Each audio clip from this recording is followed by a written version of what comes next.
show to do. I mean, it's a normal show, but a show in which we're able to raise some money and do some good, which is in the important part, right? Really, it's the wonderful thing about having this medium and working in this field. We're able to help people out and do some things, as we should anyhow, right? And especially great organizations like the Second Harvest of the Big Bend. How you doing, Tommy? I'm good, man. I'm feeling kind of fulfilled already. There's a weird noise I got. Dear University of... Thank you for your ID number 28. Hang on, I'm going to mute myself. You go ahead and talk. I'll figure it out. I appreciate your desire. My impeccable academic record. I'm turning you off until I can turn you back on, but there's nothing running over here, man. That's going to be on your end, I think. I wish you good luck in the future. As I embark on my... It's still you. I don't know why that is. We're going to have to figure this out. You'll have to text me or chat at me here, and we'll get this all figured out. See, here we go. Right off the bat, we've got issues. I don't know why that is. We're going to have to figure this out. Love it.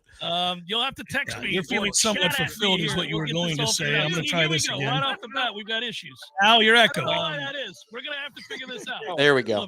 How you feeling? Is that better? You're feeling somewhat fulfilled. Yeah, there's two things going on here. I don't know why that would be. Right off the bat, we've got issues.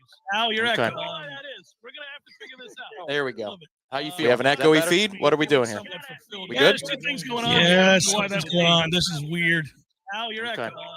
How about You're now? fine. How about now? There it is. Uh-huh. All right. So I can explain why that is. Folks, So we have the whole world listening here. Let's explain. Is this on my end? Oh, it's on the charity functions end. So we have a mechanism by which you can see the charity board, and it was carrying sound width like so. Let me show you what's going on. I see it now. I see it now. Look Yes. at that at the bottom of the screen. First of all, James B., you are the man. He comes through with a humongous donation to begin the proceedings today. We've set a goal, a modest goal for $4,000. It was $5,500 last year that we raised for the Second Harvest of the Big Bend on this very show, the charity show. Anyhow, in order to show the people the board, the only way you can see the rolling board is to activate YouTube, and it was talking to us. So that would be the reason for the echo. Yeah, I'm like, man, I did not screw this up, and I wanted to take blame because I'm still, kind of, it's still, early in the week here, or not early in the week, early in the procedure, and I'm like, okay, well, I haven't made mistakes yet. Everything looks like it did yesterday. This shouldn't be happening, but we're live, and you can't kind of fix things live. So yeah, so the charity counter carries the sound with it. We learn something new every year, but that is no longer the case. It is now muted. We're A-okay. It wanted to talk to us.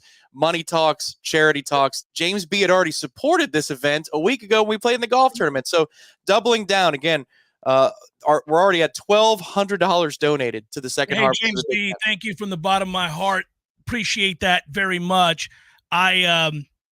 You're incredibly kind, and you've given a lot, and you've done that all along, and I appreciate you. There are a lot of people out there that want to help out, and so, Tom, tell them how to do that, as I can't see where the donations are coming from on my screen. I just see that it has happened. I don't know who's doing it. I want to make sure I acknowledge folks.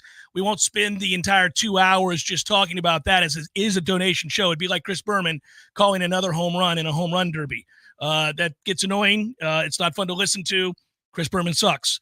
I don't want to suck. So what we'll do is we will certainly probably at various points of the show reflect back and say, these folks here, that a boy, that a girl, whatever it is. And then other than that, we'll just keep right on rolling, having our conversation. But I do want people to know how to do this, because we're going to go flying past that $4,000 modest goal that you have up there, especially with this great start from James B. at $1,200, and somebody just donated $20. So here we go. Let's go. Let's talk about it. How do they do it? So it's very easy. You just go to YouTube. This is a YouTube donation function. This is not Facebook. If you're watching on Facebook, you got to hop over to the YouTube page. If you're on X/Twitter, you got to hop on over to the YouTube page. So you go to youtube.com, you search Warchant or Jeff Cameron Show. It's going to pop up, and you will see the thumbnail, which is donation show. It says charity show, has a giant logo of the Second Harvest of the Big Bend. And then once you find your way into the YouTube video, underneath the chat, there's a giant donation button. It says donate or donate now. You'll see the module. Elise just did it for $20. Thank you so much, Elise. Zyler for $50. Thank you very much. Knowles fan, that's Marty, in for $50.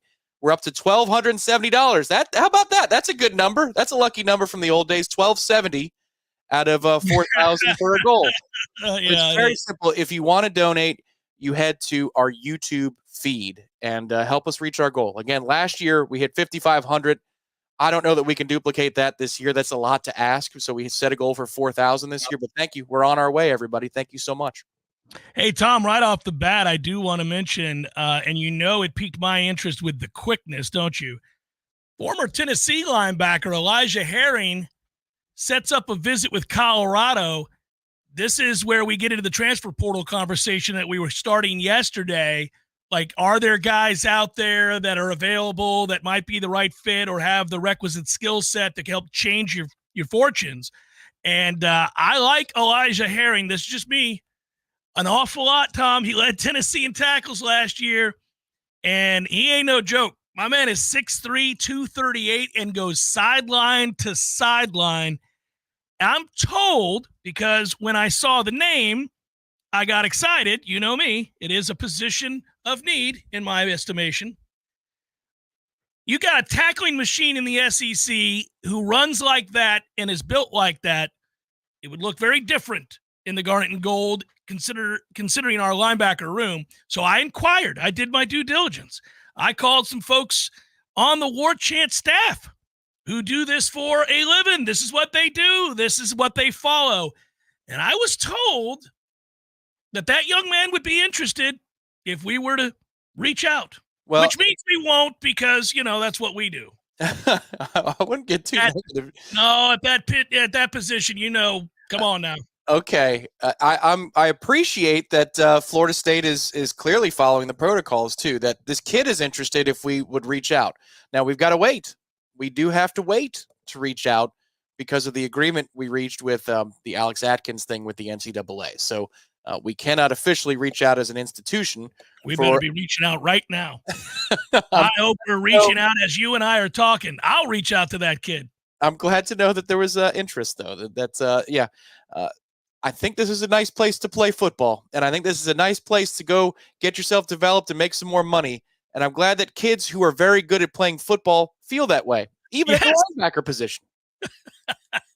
Let's hope that listen, he's going to go out to Colorado. They're going to try to woo him out in Colorado, but he's got to understand that's a fraudulent program going nowhere. It's pretty out in Colorado, but I don't think he's going to love it amongst the hippies. Come on down. Make your way to Tallahassee. Let's hope that visit happens, brother. I that's all I'm saying. Let's hope that visit happens. I would love for it to be the case.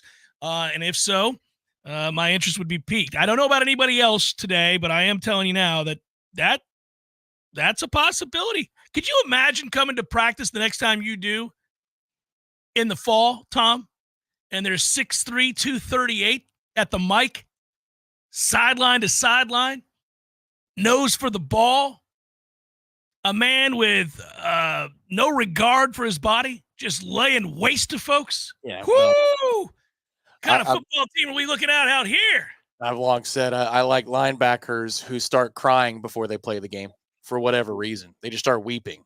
That's the linebacker that I want. I want somebody who's crying, and then he takes the field, and the quarterback looks him in the eyes, and he's weeping. That is how you scare somebody. That's how you scare an opposing offense. And if you do that at 6'3", 240 pounds, all the better for it. But I want voices in the head, not because of injuries, just because the only way to get the voices to stop is to blow somebody up in the backfield for a loss of 2. That's the linebacker that I want. So hopefully he's out there on the market. Tony says, Jeff, you should reach out. I don't want to get my school in trouble, guys. I don't think I can. You know what I'm saying? I'm not sure I can. I did wink at the camera, Tom. That's good for the radio and the podcast audience. That was about 5 winks. That was a Lucille Bluth from Arrested Development. Yeah, well, I don't want to get our school in trouble. I don't want to be responsible for something that brings the upward mobility of this program and Mike Norvell's successes and this team and school to a screeching halt. So I'm not going to be able to reach out. There you go. We got a note in the captions. Wink, wink, wink. Yeah. Matty Millar threw down with 100 bones. Thank you very much, Matty. So we're up to $1,400. All-time producer extraordinaire, a teacher of yours, and dear friend to both of us, obviously. So we do appreciate it. And by the way, thanks to everybody that has, in fact, donated already. I didn't think that segment 1 of the JCS today on a Redemption Thursday centered around benefiting the second harvest of the Big Ben, making it easy for you with the YouTube setup as it is, would net us nearly $1,500 in the opening segment. But that's what's happened. And we'll celebrate that fact as we soar past 4,000 for the show. So last year, late in the game, somebody came flying off the top rope with a massive donation, and we were all floored. I was almost in tears, I think, as we were winding down the show, because that's what kindness and love and support does to me. Is it makes me recognize the humanity in folks, and it's uplifting, because Lord knows we all look around on a daily basis and don't see enough of that. So it's one of my favorite parts of the job. It's one of my favorite things that we're able to do. James B, unfortunately, won't be able to participate in the chat today. Just super busy getting ready for this weekend, but wanted to do my part for a fantastic charity and organization. Thanks, James B, again, and thanks to all of you who have jumped on board. Yeah, really quickly, if you don't know, the second harvest of the Big Ben, this is a phenomenal group, and I do want to reveal that when we do our due diligence, and we do, just so you guys know, in regards to researching charities that we help out, I do a lot of stuff with the Guardian Ad Litem as well, and we do stuff with the second harvest of the Big Ben, and we've done other charities too throughout the years. But we don't willy-nilly do that. We don't just decide like, oh, well, you know what, I like dogs. Let's make sure that we do this for them. And I don't want women to be battered, so let's make sure we do this for them. And I don't want, the things that everybody cares about. Got it. But there's more to it than that. And we go and look and do our research, because I don't want to put my name on something that we then find out later on is bogus or not doing what they say they do, right? So why do I bring that up? Because I think that is most people's biggest fear when they're giving money to an organization. It doesn't matter the organization, whether it's local, international, national. When you see an organization, you say, well, I'd like to help out with that. It's a cause near and dear to my heart. That's something I believe in.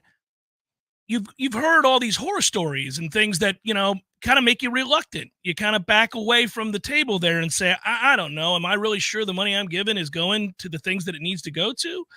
Well, that's why we do that. It's why we research that. And I can assure you, those folks, the second harvest of the Big Ben, are doing exactly what they're supposed to be doing, and every penny goes exactly where it needs to go. And that's true of today's show. When you give on YouTube, no money's going to YouTube. Like, they're not taking a piece of what we raised today, okay? No money's going to Warchant. Like, we're not taking a single cent of this money that you donate. I don't make any money off this for sure. Tom doesn't either. No, 100% of what you give today to help benefit the second harvest of the Big Ben goes to them, goes to the charity, 100%. So, some of you would like, assurances. I'm giving you those assurances. If what's holding you back from giving is that you need more, you can email me or Tom, and we can reach out to you down the line if we have to. That's Jeff@warchant.com or Tom@warchant.com. And then also I've put in the chat right now, fightinghunger.org. Fightinghunger.org is their website. If you want to vet them yourselves, you'll find that this organization is beyond reproach. And I'm thankful that James B., somebody who saw these folks in action, was able to donate early and say as much, because, again, he was around them last week in the golf tournament. And he was convinced that not only was last Friday a good donation for the group, he also won the 50-50 and donated money off of his winnings. Did he really? Wow. Yeah. And he decided to come back again and do more. I mean, it's just, they are a phenomenal collection of people, and they serve 16 different counties. Yeah. That's the other part I was going to bring up. What an operation. 16 different counties. Yeah, it's insane. And the thing is, again, it's when you talk to them, like there's a zeal for the work that they do. And when they help us, so when we tabbed them a couple years back to do the golf tournament, the Jeff Cameron Show golf tournament, which became the Jeff Cameron Show Warchant Invitational, we laugh about that and have fun with it. They were so excited that they immediately reached back to us and said, hey, we've got volunteers galore. What do you need from us? What can we do? We want to earn it. What do we got to do? We'll send 10 people out to that golf course, make sure we man all the stations and we set up the stuff on the holes, and we'll get some other sponsors to come on board that we've worked in the past, and we'll have prizes, and we'll do all these different things. I think people want to know that. People should know that. And so I wanted to get that out here as we start the show today, because I think it's important. So that's where we're at right now. Today's a charity show. We'll talk more football here in a second. We're getting so close to the draft, Tom, and there's moving and shaking and rumors. And I saw something earlier today about our man Jared Verse that had me very, very excited. Also a note on Braden Fiske as well to talk about. Florida State guys are going to be littered throughout this draft. I want to touch on some of the things that I'm hearing and reading for those that haven't been following as we get closer and closer to this. It's the Jeff Cameron Show, 93.3 Real Talk Radio, Warchant TV.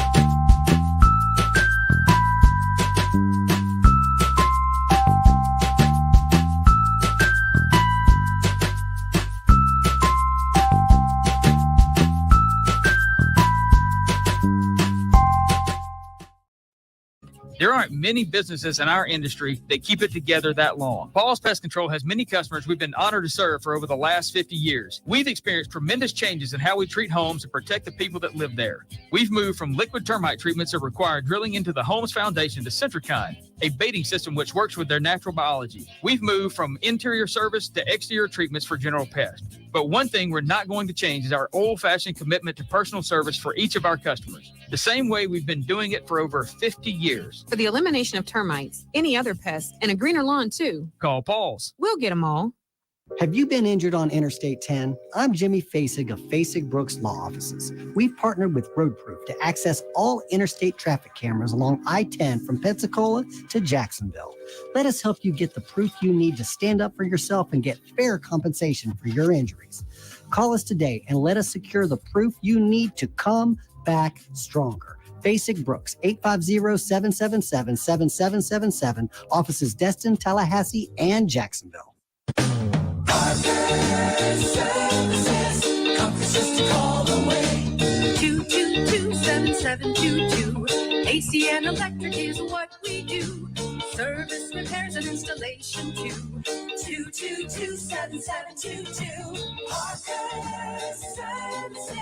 Comfort to call away. Invest in a Peak Performance membership and you'll buy peace of mind in knowing that you're extending the life of your system and probably saving money on your power bill too. The program includes comprehensive tune-ups that keep your system running at its maximum efficiency. And Peak Performance members get many benefits, including priority service. Members jump to the front of the line when their comfort system fails, and a 15% discount on all parts. The Peak Performance membership pays for itself over and over again. Call today and have peace of mind. And Parker's is now offering electrical services too.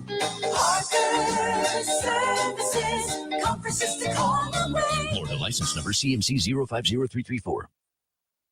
If you've been waiting for the perfect time to buy your new house, you'll be waiting forever. This is Shannon Young with Fairway Independent Mortgage Corporation, and I have been a mortgage lender for over 20 years. And I can tell you that there is no such thing as perfect timing. So take the first step towards your new home and let me show you what that really looks like. Chances are very high that you'll be very surprised at what I can help you do. When rates go low, prices go high, and that home that you've been eyeballing could be gone. If you're wondering how the drop in interest rates is going to affect your payment, give me a call. I'll be more than happy to show you all of the options available to get you into your new home. And for every single loan that we close for a fellow Knoll, I will personally donate $250 per closing to the Battle's End. Let's do this together and let's keep climbing. Call me today at 954-369-6171. That's 954-369-6171. Or you can find me online at loansforknolls.com. That's loansforknolls.com. Equal housing lender. NMLS number 373031.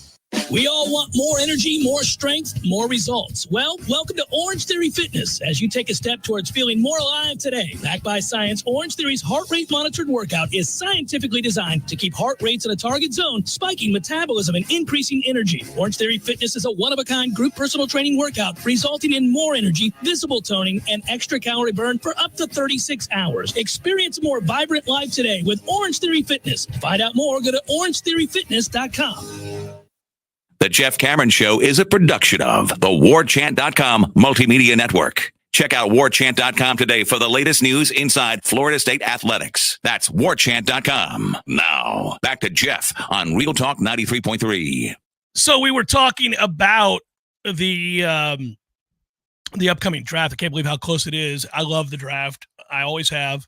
I love it more all the time. We get so much more information than we used to about what teams are doing and GMs thinking, and the way it's covered. It's probably there's probably too much information. But what I try to do to glean as much information as I can is I'll go, for example, to like US Sports Pages and .com, and that's a website. And you can go to every sports page in America and read the local reports in these NFL markets, and you can find the beat writers that cover these teams. And those guys do a pretty good job of extracting information out of the GMs that they cover, and then also the beat, right? They all talk to each other. So you start there, and then you do the national stuff where you look at the projections. And over the years, you really kind of come to define those who do a better job than others in projecting the draft and even potential trades. It's gotten to be where you can't nail it, but you can come pretty damn close.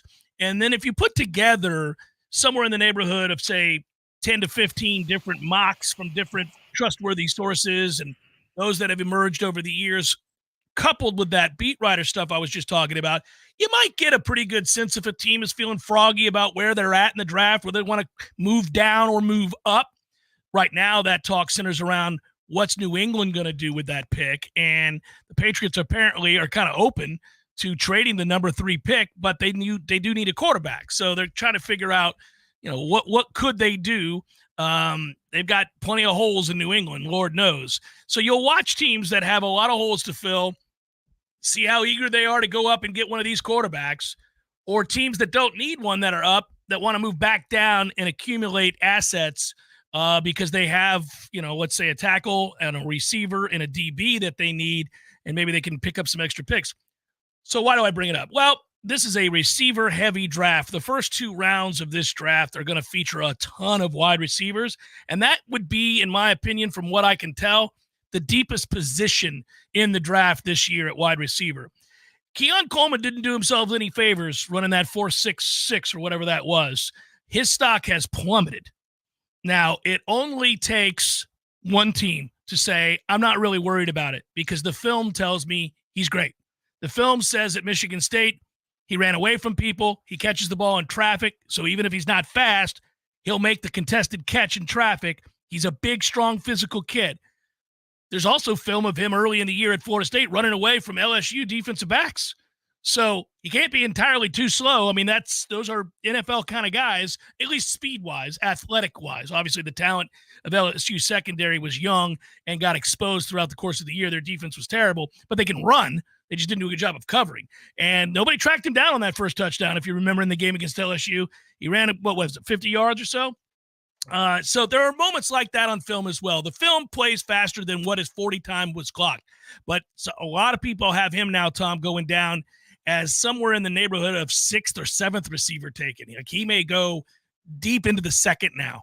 And I feel bad for him. I hate that for him, but that's what happens when you run that kind of a time. It does. I wish it was better for him as well. But I think if he goes to a situation with a better team, because if you're that far down, there's a chance that you're going to be picked by a team with a winning record or a good offense or something close to a wild card team or better.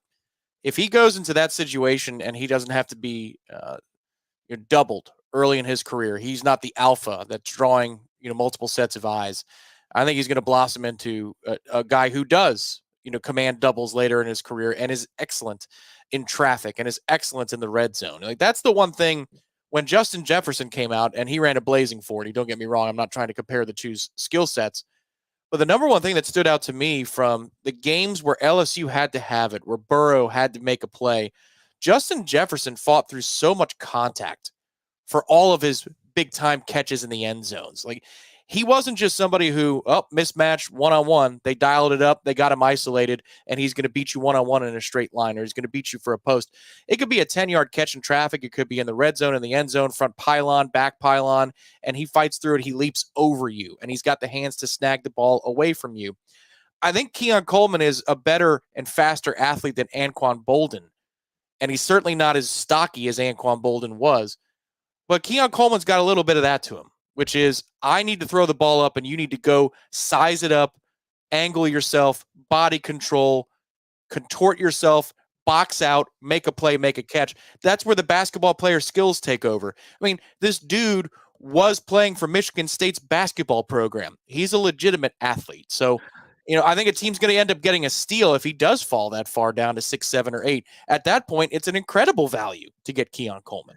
Yeah, I hope so too. I'm rooting for it as well. And I mean, he's a guy that, unfortunately, again, the injuries really cost him last year. I feel like that is the area where the whole second half of the year, the tape doesn't read well. So we'll see if somebody goes further back and looks at the earlier games and then goes back all the way to the Michigan State stuff, then they'll say, okay, I don't think he was who we think he is, in that situation from a year ago. Do want to point out, though, that the opposite of that for Florida State is that Braden Fiske is really continuing to rise.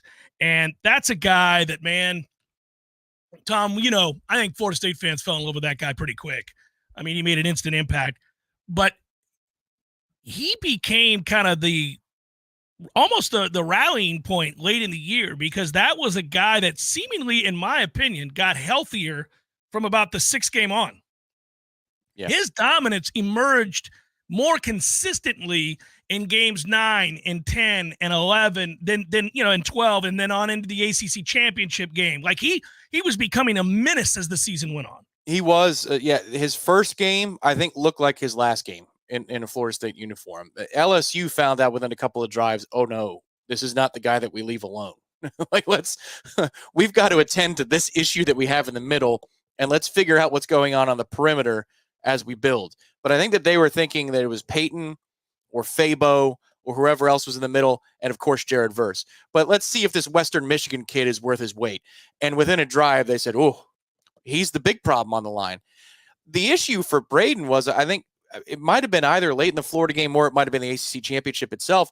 He was in a place where he would have had to play hurt in the playoffs, and he couldn't play hurt in the Orange Bowl because at that point, go make your money, take care of your own. But you're right, in November and then that first game in December. I mean, it's the first play from scrimmage against Louisville. But the best part about that play is that's what it was all night. That it wasn't like, oh, there's your flash play. Florida State came out spirited and sends a message. The defensive line played like that the entirety of the night. And it was so cool. I often bring this up. But watching Braden and Jared Verse work together in practice, not only going through physical reps and combos and twists and stunts, but then also speaking to each other, mentally repping how they want to attack a group of 3 offensive linemen, you finally got to see the fruits of all of that labor on the road to Gainesville. And then obviously in Charlotte in the ACC championship game. And they would have dominated together in the playoff as well, because they would have played through whatever ailments there were if it were a playoff game. The word on him seems to collectively be that he has done himself so many favors with the postseason workouts and the combine stuff. And then, the interviews went really well for him. It would appear that my man has a chance. And just so you know, when the season ended, he was projected by most in the draft, Braden Fiske, that is, 3rd round, mid-3rd.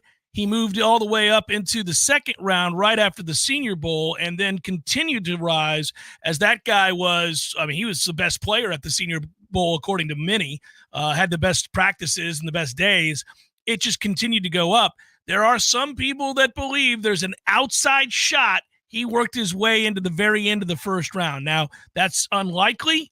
I don't see that being anywhere close to the consensus.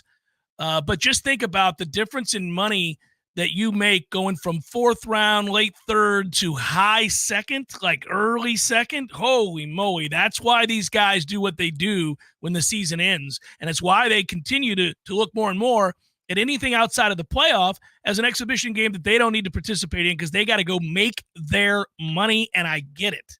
Yeah, well, I mean, okay, so do the math on it. If he plays in the Orange Bowl and he doesn't have the recovery time for the Senior Bowl is where he started to make his money. Yeah, well, that started to change, yeah. Nothing he would have done against Georgia would have advanced his cause as much as the week at the Senior Bowl, because the Senior Bowl is a big-time NFL event.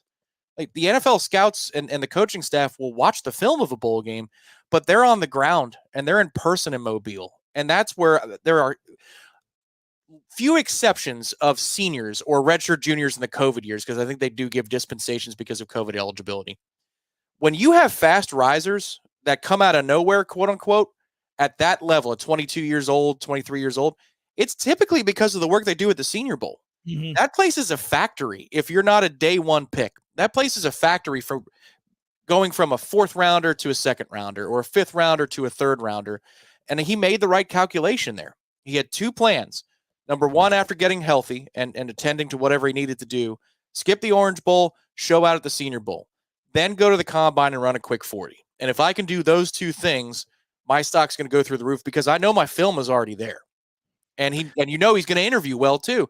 He had a plan and he executed the plan, and it sounds modern, but it's the right path that he took. 100% the right path. By the way, Noel Dad, you asked a question in the chat. Is he behind Johnny Wilson if he's the 6th or 7th wide receiver taken? No, that's how deep the wide receiver draft is here. There are going to be a ton in the first round. I think you can have 5 to 6 in the first round.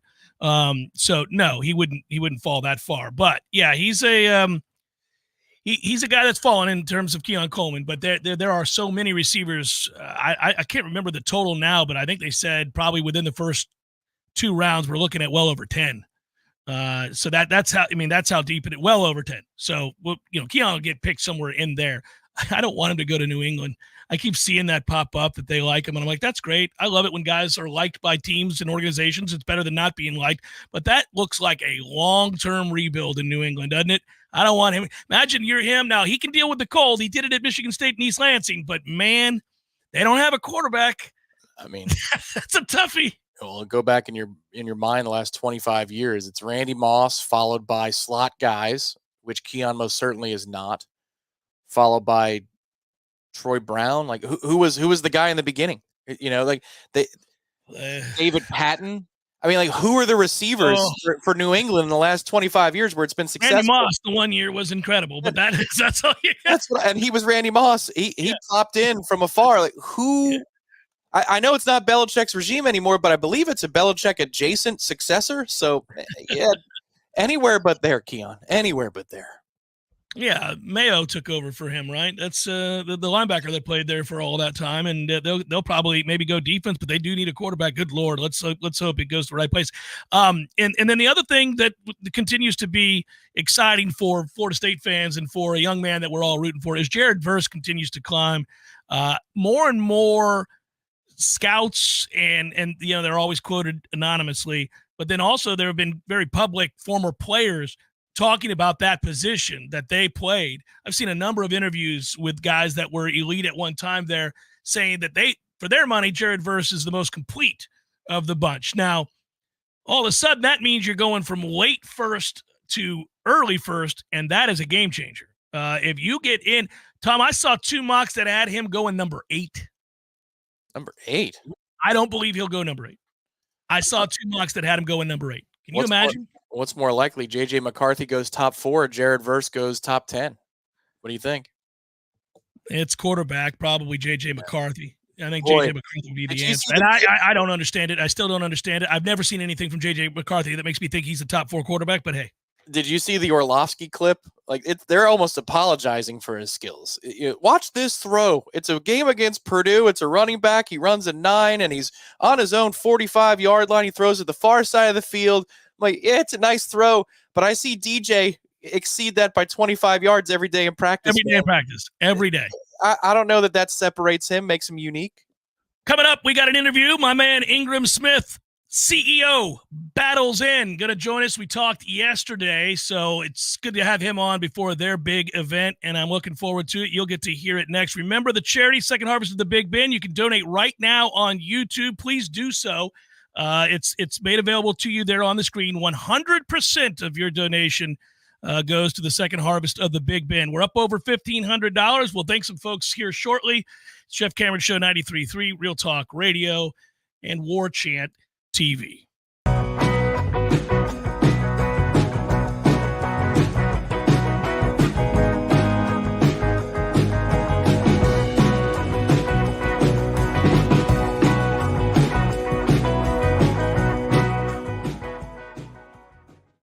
by the detention facility personnel and medical staff until responders from the Leon County Emergency Services arrived. Despite life-saving measures, paramedics pronounced Russo dead at the scene about 12 minutes after he was found. The medical examiner's office is conducting an autopsy to determine the cause and manner of death. Russo had been in custody at the detention facility since February and was housed in a single-cell protective custody pod. This marks the second inmate death to occur at the detention facility in less than a week. The first death was a 43-year-old female that died on Friday. This is Rachel Lene with your Real Talk 93.3 local news update, brought to you by Macklemore Systems, Tallahassee's go-to Mac store. Check them out online at McLemoreSystems.com. Attention Florida, are you a victim of an auto accident? We introduce our live chat sponsor, Hyson Leaka Law Firm, dedicated to representing injured clients statewide. If you've been in an accident, call Hyson Leaka Law Firm at 813-803-0733 for a free consultation. Remember, there's no cost to you unless they win. Your interests come first with Hyson Leaka Law Firm, the name you can trust for justice. Call 813-803-0733 now or visit HysonLeakaLawFirm.com. Hyson Leaka Law Firm, your advocate in times of need. TCC stories. In the summer of 1966, Eugene Lamb wanted to stay in shape before leaving to play college basketball in Louisiana. So he jogged to Tallahassee from his home in Midway and helped lay the bricks for the first building on what's now the TCC campus on Appleyard Drive. Today, he is a longtime member of the TCC District Board of Trustees. It's no exaggeration when we say Trustee Lamb helped build TCC into what it is today. TCC thanks our community for 58 years of support. We look forward to moving into the future together. There is no Bigfoot, Eddie. Would you stop with that nonsense? There's a Bigfoot, Jeff. I wish there were. By the way, I don't want you to point to me as the guy that takes all the fun out of the room. I wish there was the Loch Ness Monster. I wish there was the Bigfoot. I wish there was the Chupacabra. All the things. They're all mythical except for the Bigfoot. The Sasquatch. The Bigfoot? The Bigfoot. There's big feet. There's lots of them. So like different, breeds, like different kinds. There's like, families. There's different families. And, so there's if they're in the snow, you call them a Sasquatch. Or the Yeti. Right, yep, and then here in Florida, that's a skunk ape, and never heard that one. By the way, why do you think it's real? We would have found them by now. They're the hide and seek champions of the world. Nobody finds the Bigfoot. I think you believe in Bigfoot. I do believe in Bigfoot. You don't believe. I believe in Bigfoot. Don't tell anybody you believe in Bigfoot. I would go look for Bigfoot, but he scares me. Gordo's, bringing the flavor and flair of Cuban food to Tallahassee since 1996. The Jeff Cameron Show is a production of the Warchant.com Multimedia Network. Check out Warchant.com today for the latest news inside Florida State athletics. That's Warchant.com. Now, back to Jeff on Real Talk 93.3. Welcome back, Jeff Cameron Show, 93.3 Real Talk Radio. Warchant TV as well. He's on your screen if you're watching. That's Ingram Smith, the CEO of the Battle's End, joining me on the Jeff Cameron Show. Ingram, good to see you again, buddy. How are you? Hello, Mr. Cameron. Good to talk to you. Nice to join you as always. And exciting week, exciting time for college football, and looking forward to the spring game. And those of us who are ever so fortunate enough to be in the NIL space have the transfer portal window opening, and not a boring time by any means, but an exciting time for Florida State football, and exciting weekend that lays ahead for all of us who support the program. It's interesting because partly due to the fact that you guys have done such a bang-up job at the Battle's End, but also because, as you've noted many times, Mike Norvell is a really, really good coach who's very good at interacting with and figuring out players to bring in from the portal. It is an exciting time. I think for fans, like, we've kind of gotten used to this idea that, look, you're going to win some, you're going to lose some, you're going to get some guys that leave that'll kind of break your heart, but you're also got an opportunity to bring in some people that would really excite you. For you, incredibly busy. You're in town. You're ready to roll. We got the event we're going to talk about in a minute this Friday, but this has got to be almost like leading up to draft day, because the NFL is about to do that. Like, it's kind of crazy, right, for you on a daily basis once that portal opens up. Yeah, I'd say it starts probably the 5 days leading into it. The byproduct of the modern era of college football, and Florida State fans and, people that support the program are fortunate to have the solid infrastructure that exists with all the groundwork that Mike Norvell and his staff have laid. And you just go into this knowing, kind of acknowledging, as you said, we know what this is. This is a unnerving time for every program in the country. And, there's a certain aspect to the college sport, and not that you don't see it in professional sports as well, but, you want to emotionally invest in the team and the player, and you want those kids, as many of the supporters are also alumni, to, have a great experience at the school that you have in the back of your mind as well. So, I think we emotionally pour into the sport more as supporters, and, maybe are challenged a little bit more when it doesn't make sense as to why a kid may make an individual decision. But, the portal's here. The portal is what it is. And, we're fortunate to have the head coach and the staff that exist in Tallahassee. And I'm sure there'll be some surprises, and I'm sure there'll be some, one or two nervous nights on the message boards or whatever else. But at the end of the day, Florida State will get through this transfer portal window and continue to operate at a level that's, made itself one of the more higher performing programs in the country over the past 2 years or so.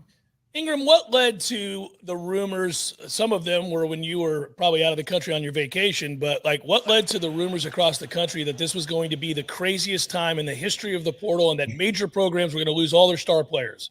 Yeah, I don't know. I mean, because I have people in the industry who call me and tell me that. I'm not sure where that's coming from. I mean, you always have different dynamics at play in this second portal window. And, one of the most distinct ones is that there can be no intra-conference transferring within the SEC. So that forces, their eyes elsewhere. But look, maybe with each iteration of the transfer window we have, it's going to be the craziest, most wild one ever. I doubt it, but, maybe that is the path that this takes. But it is what it is. It's not going to come as a surprise to anybody. And I, for one, would expect a robust transfer portal window, but I don't know that on, May 2nd, we're going to look back and be like, goodness, I've never seen the college football world look like that ever before. Can I still buy bricks?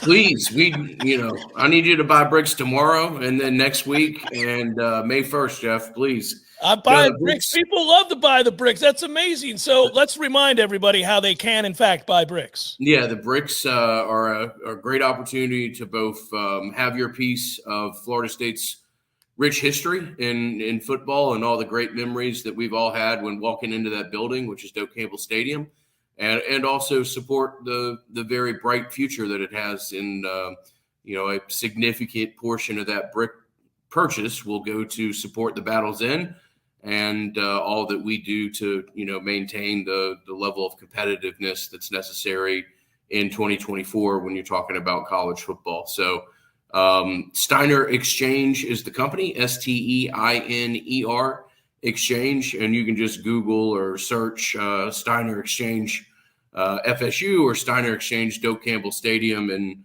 you will have an opportunity to have a wonderful looking brick and also support Mike Norvell and the efforts on our behalf to ensure Florida State has the resources that it needs to be as competitive as possible. Well, that segues nicely into what's happening this week on Friday at the Moon, beginning at 5:30. Speaking of Mike Norvell, it will be sort of a State of the Knolls address, right? Mike Norvell is going to be there to talk to the folks that go out to this event. $40 general admission tickets. You can still get VIP sponsorships as well.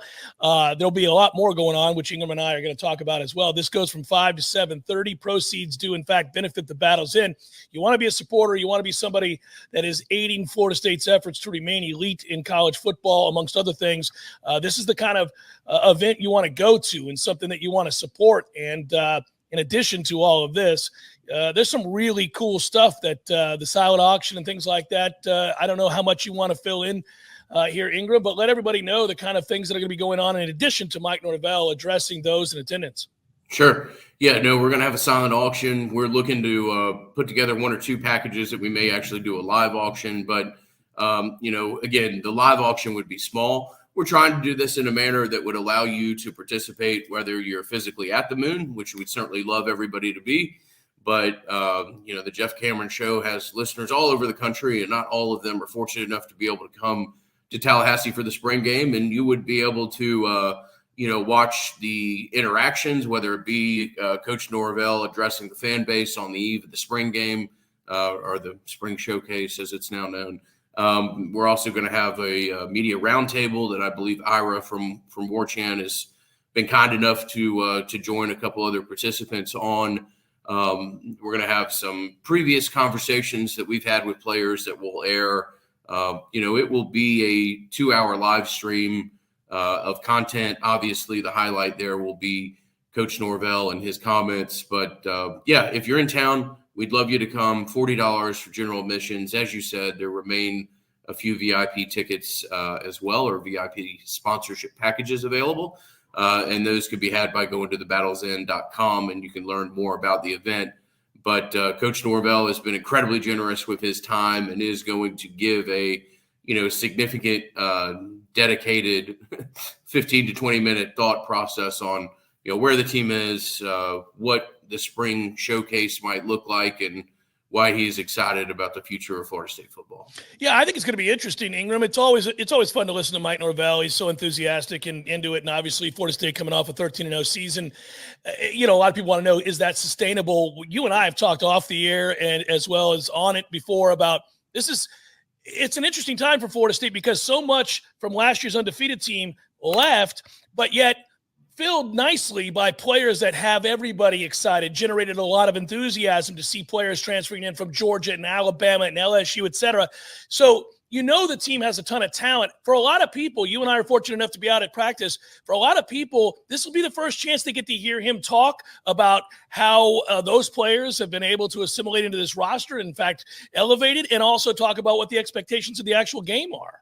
Yeah, Mike and his staff have done as good of a job as anybody in the country when it comes to adopting to, the modern landscape of college football. And Coach has done an incredible job in identifying talent that can come into this locker room and coexist with a really significant and impressive culture that's been built. I'm fortunate enough to go to practice, and I'm fortunate enough to be really excited about going to practice because there's so many new pieces out there that are remarkably talented. And at the same time, you've got guys like A.Z. Thomas and Shaheem and a litany of other high school prospects that have been developed in a manner that really impressive. And, I don't know, it's awesome to watch. I think A.Z. Thomas has a incredibly bright future, and it's great to see the blend of both, those who started their career elsewhere and then ultimately decided to join Florida State, and those that,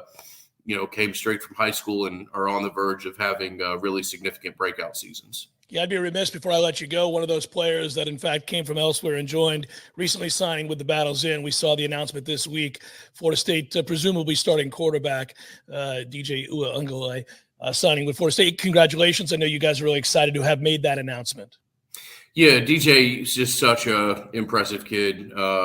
Just incredible, man. I mean, credit to his parents for raising a incredibly adjusted young man who's gone from, I think, legitimately being one of the 2 or 3 highest rated recruits in the history of the process to having success at Clemson, having, adversity at Clemson, performing really well in his time out at Corvallis. And just a kid who, look, I haven't spent a ton of time with him, but in the interactions that I've had, I would not list them as insignificant. And you just see a very humble and focused kid who I think is a great young man, but also has incredible physical skills that blend remarkably well with both the pieces on this offense and I think conceptually what the offensive staff wants to do. So incredibly excited about seeing DJU progress and continue to grow into this program, and just to watch the interaction that he has with his teammates, going out to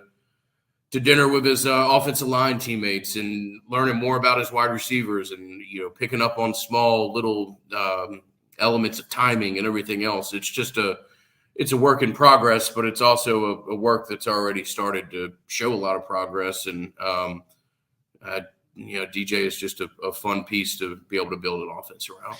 Feels like a pro's pro, doesn't he? I mean, it's amazing to watch. He's really polished, really refined, but it's all genuine. It's kind of cool to watch that play out. It's like a grown-up in the room, not saying everybody else is immature, but when you've got a guy with that kind of experience he brings that with him to the table. You can sense it. You can feel it, and guys play off of that.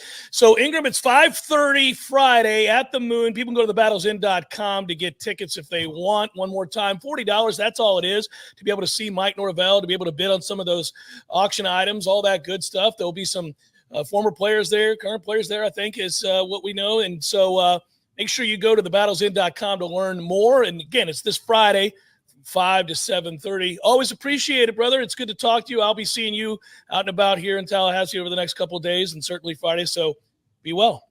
Love to see you at the Moon. Love to see you join as a member, or love to see you buy a brick, or you could just be all three and just be an absolute hero. But the amount of support we've received has been remarkable. We're one of the largest collectives in the country, either the largest or second largest when it comes to membership. And that's something that we're incredibly fortunate to have, but something we've also got to continue to grow. And having 10 minutes on a show like yours is very valuable for us in those efforts. So, Jeff, I appreciate it. I'll see you soon, man.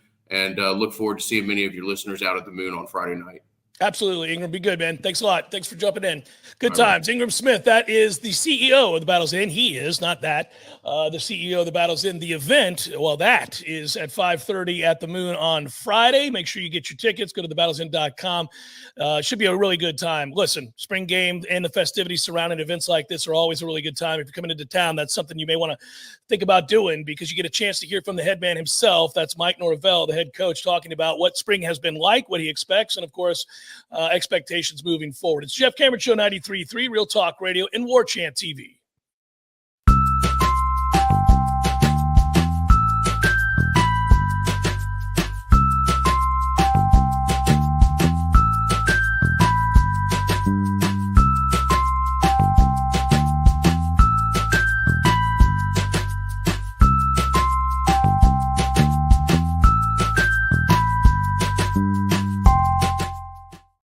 Do. When rates go low, prices go high, and that home that you've been eyeballing could be gone. If you're wondering how the drop in interest rates is going to affect your payment, give me a call. I'll be more than happy to show you all of the options available to get you into your new home. And for every single loan that we close for a fellow Knoll, I will personally donate $250 per closing to the Battles End. Let's do this together, and let's keep climbing. Call me today at 954-369-6171. That's 954-369-6171. Or you can find me online at loansforknolls.com. That's loansforknolls.com. Equal housing lender. NMLS number 373031.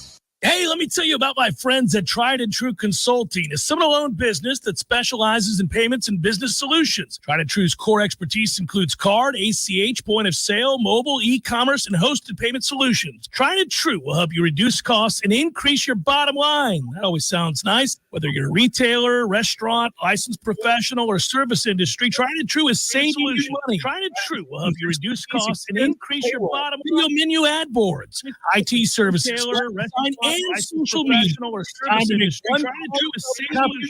Take it on down the road. Call Don or Joe today at 804-464 IT services and social media. When you do business, take on down the road. 10% revenue. So go Tried and True today. Call 844-464-6653. Hi, this is Justin Colvin, founder of the Medicare Help Desk. I routinely speak to seniors who are overwhelmed by the multitude of coverage options available to them. That's why I created the Medicare Help Desk radio show. Tune in every Sunday at 11:30 a.m. where I provide clear answers to all your questions about Medicare. Leaky faucet, busted pipes, clogged toilet? M&L Plumbing is here for you. For all commercial, construction, and residential plumbing issues, call M&L Plumbing at 575-9393 or visit online at mnlplumbing.com. There's fun to be had every night at the Corner Pocket. Take home prizes on Trivia Tuesdays and Beer Bingo Thursdays. And kickstart your weekend with Martini Fridays. Plus happy hour runs every weekday and game day specials every time the Noles take the field. Watch all the best games at the Corner Pocket's Vegas Wall, featuring 560 inches of flat screen TV heaven. Oh, really? The best food, the best drinks, and the best place to watch all the games. Tallahassee loves the Corner Pocket.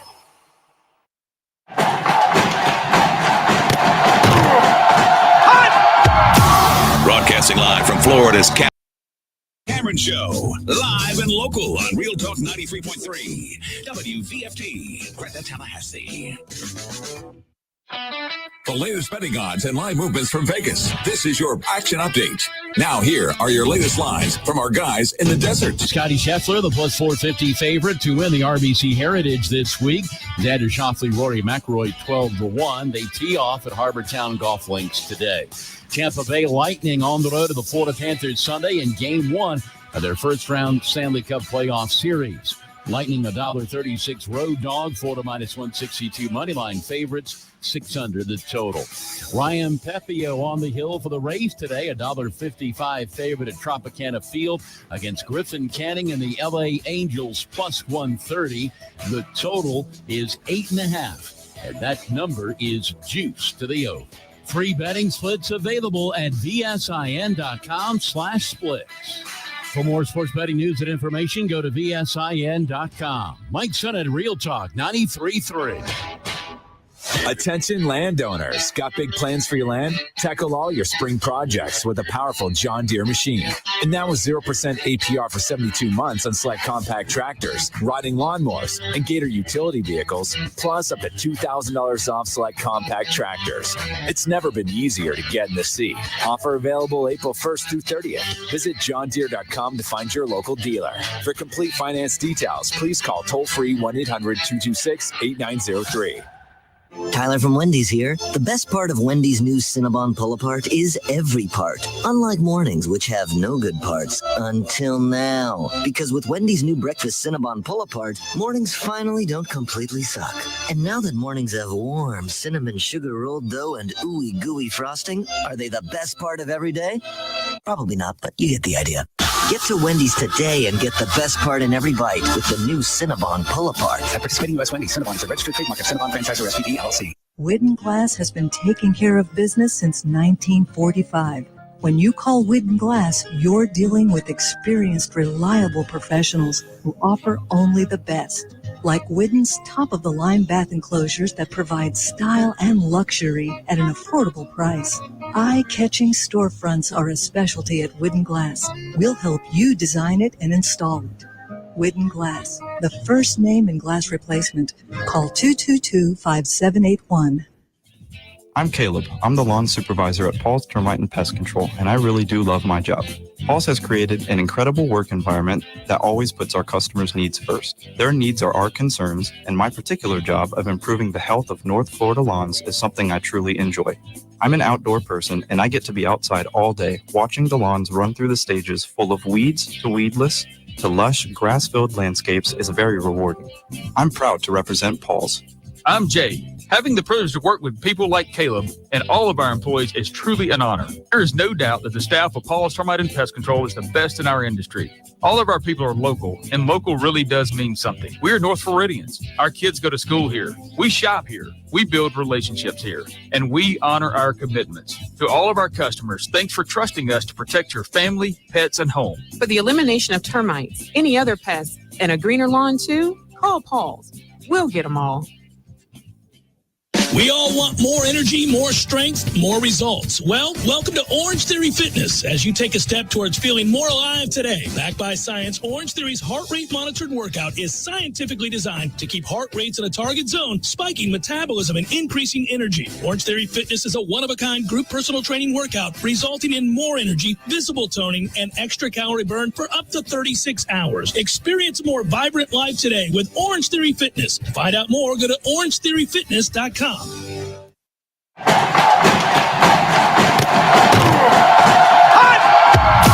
Broadcasting live from Florida's capital city, this is the Jeff Cameron Show, brought to you by Orange Theory Fitness on Real Talk 93.3. Now, stop what you're doing and listen closely. It's time for the Jeff Cameron Show in 5, 4, 3, 2, 1.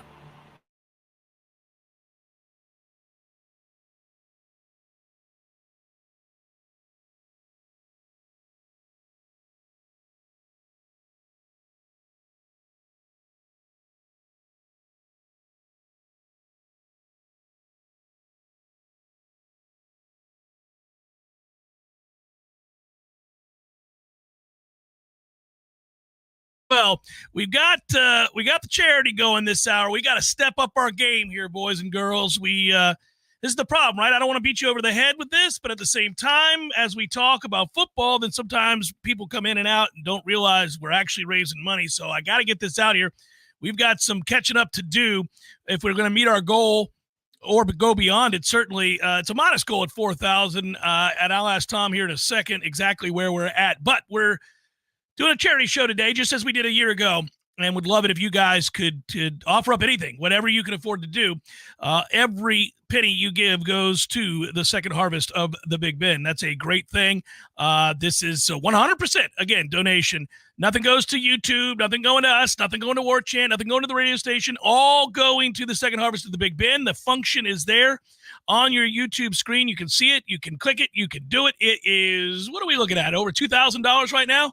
Ingram Smith from the top rope with a $500 donation. Thank you very much. My man, Ingram. Thank you very much, brother. Appreciate that. He writes, keep doing great work, my man.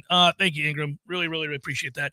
And we're up over $2,000. Let's keep it rolling here as that golf tournament coupled with this is the way that we're directing the funds to the Second Harvest of the Big Bend. Golf tournament went swimmingly. Let's make sure today goes swimmingly, and we do our part to try to at least match what we did a year ago.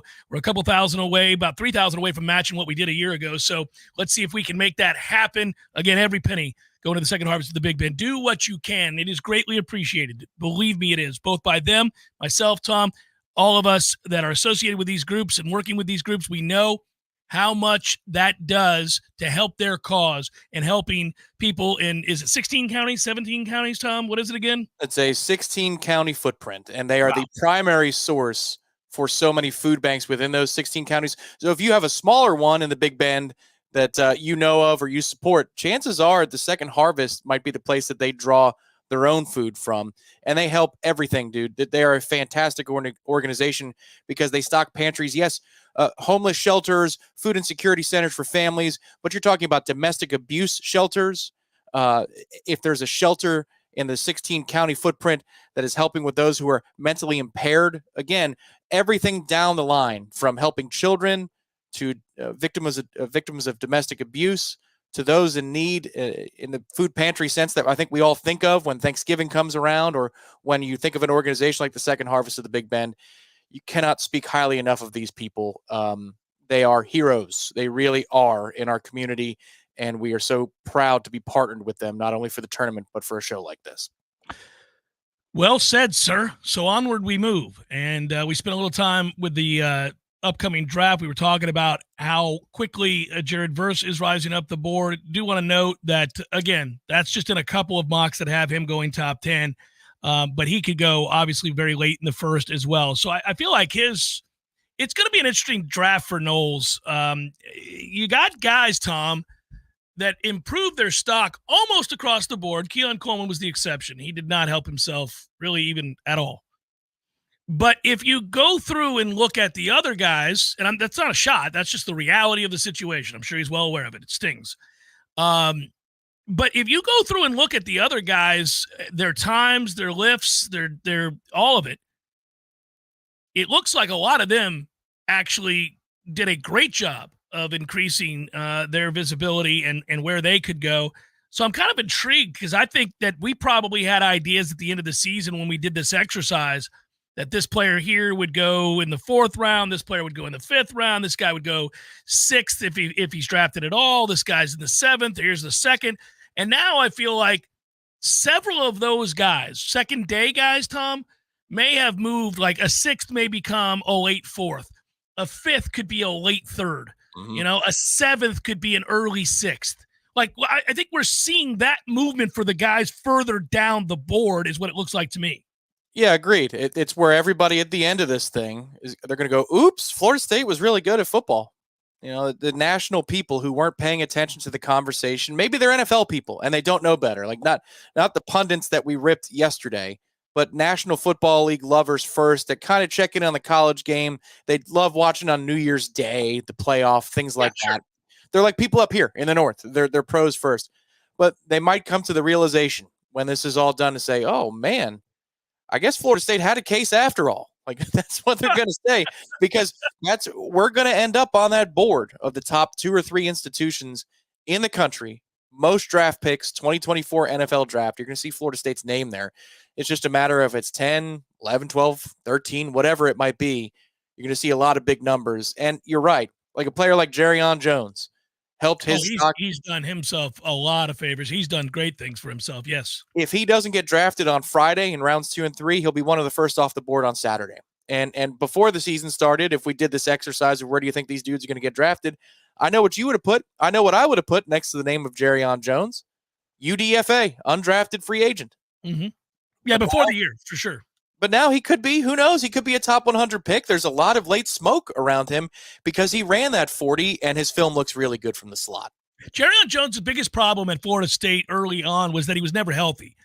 And I know we have this conversation too often, but football is a game of a war of attrition, and we know this, and you just have a lot of guys playing hurt a lot of times. So you don't always get to see everybody at full strength, but then they get rested up or they have minor procedures or whatever it might be when the season ends, and it frees them up to be their very best, their most athletic. And all of a sudden, sometimes you come to realize, damn, man, I'm not so sure that for the better part of 80% of his career here at Florida State, I ever saw that guy play at 100%. You know, and Jerrion Jones fits in that category more than most.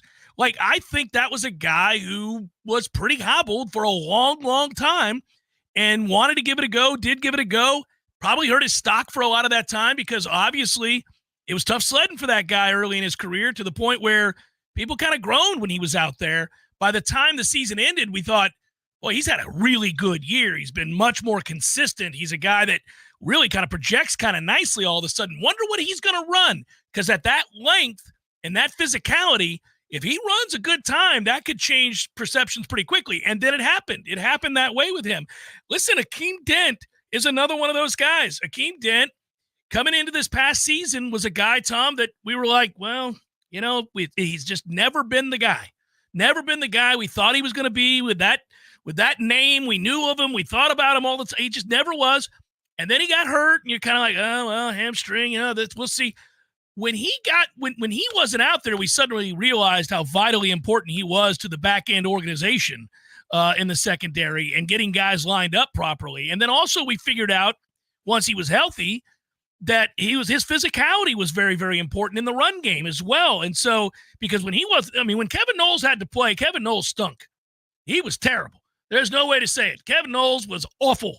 Every time he was out there at that position. In fact, I cringed every time he tried to make a tackle, and opposing runners just jumped around him or moved over him or ran over him and did whatever they wanted. So you were begging for Akeem Dent to get back out there, and then he ran the time that he did, and in the pro day, and you're like, oh, okay, Akeem. Now, I don't know what that's going to do because he's still kind of a fringe prospect in terms of overall physical tools, but I think it had to have counted for something to run that time. Oh, absolutely. It gets you a phone call. It gets you a chance at, if you do not get drafted, which I would take a shot on Akeem Dent. There's an influence on the game that if you watched it like we did, there's an influence on the game that you felt with Akeem Dent, especially by the end of the season. The consistency would be the question, and that's where he would get docked. But he's a fascinating prospect because he was brought in. He had how many coaching staffs, how many secondary coaches in his time at Florida State? I mean, consensus-wise, I just looked it up. He was a top 50 player as a recruit. I remember him being a high 4-star / 5-star throughout the process of us trying to secure his commitment. And that's why, because the physical tools are there for Akeem Dent. And the question is there a team that wants to take him in the 6th or 7th? Or actually, in that sense, you'd almost want him to be an undrafted free agent. It's the classic conversation. Yeah. You'd almost rather him be an undrafted free agent because then he gets to choose his situation rather than he's picked into one. Yeah, well, we're rooting for all those guys because they were part of a collection of players that were here for the turnaround, for the buy-in and the culture shift, and then, of course, the wins actually on the field. You know, buy-in's great, culture in the locker room is important, but ultimately they're judged by whether or not they won games, and they did. All of them last year, and so they'll be held near and dear to the heart for Florida State fans for a very, very long time because they were part of that group that ended up having a regular season that was undefeated. And I think really the catalyst for what we're now anticipating this upcoming season to be, I was actually, Tom, looking at flights this morning to Ireland, good sir, and I got giddy again. I had to temper my enthusiasm, not just because I'm going back to Ireland and it's a place I love. The people are great. The scenery is absolutely fantastic. The history is rich, all of it.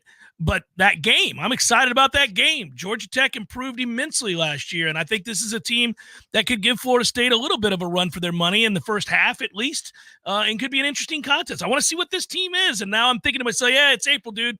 Settle down. But looking for flights to Ireland, never a bad thing. No, especially that time of year. And if you're having connection issues with me, let me know, and I could. I hear you just fine. Okay, good. So for me, it's hard not to think about what that first game is going to be about. It's hard not to think about what September is going to look like after it. I mean, you've got a game where Memphis is coming to town. It's going to be their Super Bowl, and they're talented. You got a game on the road at Dallas against SMU. That'll be the best atmosphere at SMU in 30 or 40 years. I mean, that's what the announcers are going to be talking about that night. I'm going to that game, Tom, because Dallas-Fort Worth is a fun area of the country, and there's good food, good music, great football game. Excited to see that campus. Let's go. And then beyond that, of course, it is the first game of the year against Georgia Tech. You're trying to put a lot of pieces together. So are they. They've had, a lot of moving parts, especially on defense leave. That's a good offense that if you're not buttoned up, I like that challenge. It's not a nothing game. There's a part of me that would prefer 63-3 to start the season in Ireland, and we can raise a glass. But if there's a game where you have to show up, prove it, and obviously establish both lines of scrimmages, I look forward to that being the game. And I think we will win the game, but it's a little bit more in doubt as you get on that Aer Lingus flight over to Dublin. It's going to be a weird year in general because, I don't know that we would necessarily project this team to go undefeated again. It'd be a hell of a thing to have back-to-back undefeated regular seasons. It's so seldomly done, no matter how good a team is. And I do think the schedule is a little bit more balanced in terms of difficult games than it's been recently. In the back half of seasons lately, we've had some kind of easy goes of it because of the level of quarterback play that we've seen on the opposing team. And you kind of felt comfortable going into those games that even if you didn't play well, you'd win. It's a little bit more spread out now in terms of the games that you have that are going to be a little bit more difficult. And, like going on the road to Notre Dame, if you don't play well, you could lose. If you don't play well in this game against Georgia Tech in that offense, you could lose conceivably. Every year we hear this, but I do think it's probably more true this year than most. Miami's probably much better. They've got a legitimate shot at having good quarterback play for the first time in a long time, and that game's down there. And they're tired of getting their ass beat by us. So I imagine that could be a pretty damn good game. And obviously we've gone through the Clemson game here, and we've talked a little bit about the atmosphere and what kind of atmosphere is Doak going to provide. Kids are subject to the whims of emotion, and there's real momentum in college football in that way where you can kind of get overrun by the moment. But I don't know that Florida State has that advantage in any way, shape, or form this year. My dad called me this morning. We were talking football, and I will tell you this, that it was pretty remarkable, the amount of, kind of hoops that people are having to jump through for their seats and selecting these things right now. So it's been fascinating. All right, heads up. We're doing pretty well here, but we can do better. Thanks to all who have contributed so far. We greatly appreciate it. Today's show, raising money for the second harvest of the Big Bend. If you go to YouTube, you'll see how you can donate. Please do. We appreciate that very much. What are we up to? $2,445 right now. Would love to get this quickly over $4,000 for sure. And then maybe approach that number we had a year ago at $5,000. 100% of what you donate today goes to the second harvest of the Big Bend, a wonderful organization serving 16 counties. Man, we appreciate your help, and anything you can give will be greatly appreciated. So, again, go to YouTube. You'll see it. Tom's got it sitting up there. It's really easy to do. It's the Jeff Cameron Show, 93.3, Real Talk Radio, Warchant TV. Attention, Florida. Are you a victim of an auto accident? We introduce our live chat sponsor, Hyson Leaka Law Firm, dedicated to representing injured clients statewide.